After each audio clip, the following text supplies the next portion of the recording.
بعض اوقات ایک انسان سوچتا ہے کہ شاید اگر وہ شادی کرے گا تو وہ اللہ سے دور ہو جائے گا، وہ دنیا میں کھو جائے گا، دنیا کی محبت میں کھو جائے گا، اور وہ جو ایک معنوی کمالات ہوتے ہیں، ایک جو معرفت کی منزل ہوتی ہے، وہ اس کو طے نہیں کر سکے گا۔ یہ تصور جو ہے وہ احادیث میں ملتا ہے کہ کچھ اصحاب کے ذہن میں یہ بات تھی، اور احادیث میں ہے، امیر المؤمنین علیہ السلام سے یہ حدیث ہے کہ ان جماعۃ من الصحابۃ کانوا حرموا علی انفسہم النساء والافطار بالنہار والنوم باللیل، فاخبرت ام سلمہ رسول اللہ صلی اللہ علیہ وآلہ فخرج الی اصحابہ، کہ ہوتا یوں ہے کہ کچھ اصحاب نے یہ طریقہ اپنا لیا کہ وہ اپنی بیویوں سے کنارہ کش ہو گئے، اپنی بیویوں کے پاس انہوں نے جانا چھوڑ دیا، دن کو وہ روزہ رکھنے لگ گئے، دن کو وہ کچھ کھاتے پیتے نہیں تھے، رات کو وہ عبادت میں گزارتے تھے، سوتے بھی نہیں تھے۔ تو ام سلمہ نے اس بات کی آ کے خبر دی اللہ کے رسول کو، تو روایت کہتی ہے کہ فخرج الی صحابہ فقال اترغبون عن النساء انی آتی النساء وآکل بالنہار وانام باللیل، کہ کیا تم نے اپنی خواتین سے کنارہ کشی حاصل کر لی، اپنی بیویوں سے جدا ہو گئے ہو، جبکہ میں اپنی بیویوں کے پاس جاتا ہوں،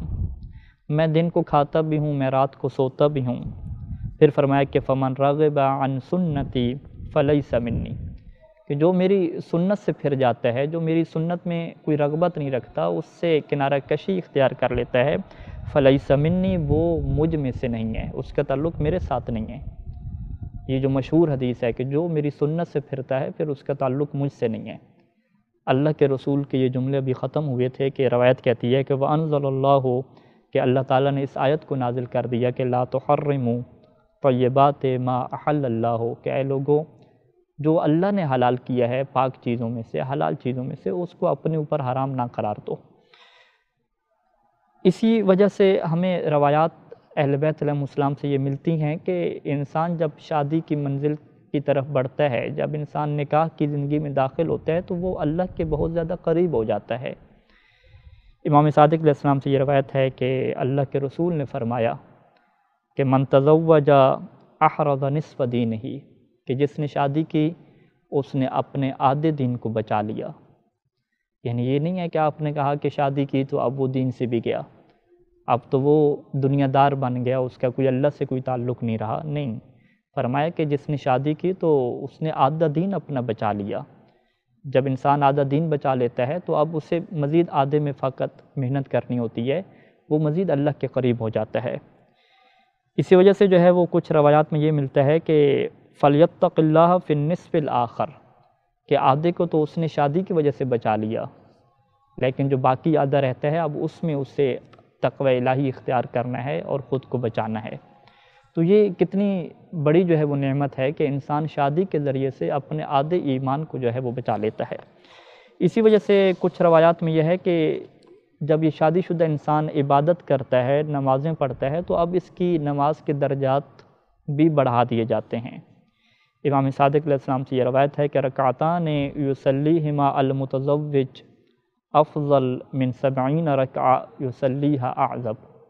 کہ 2 رکعت جو ایک شادی شدہ انسان پڑھتا ہے وہ ان 70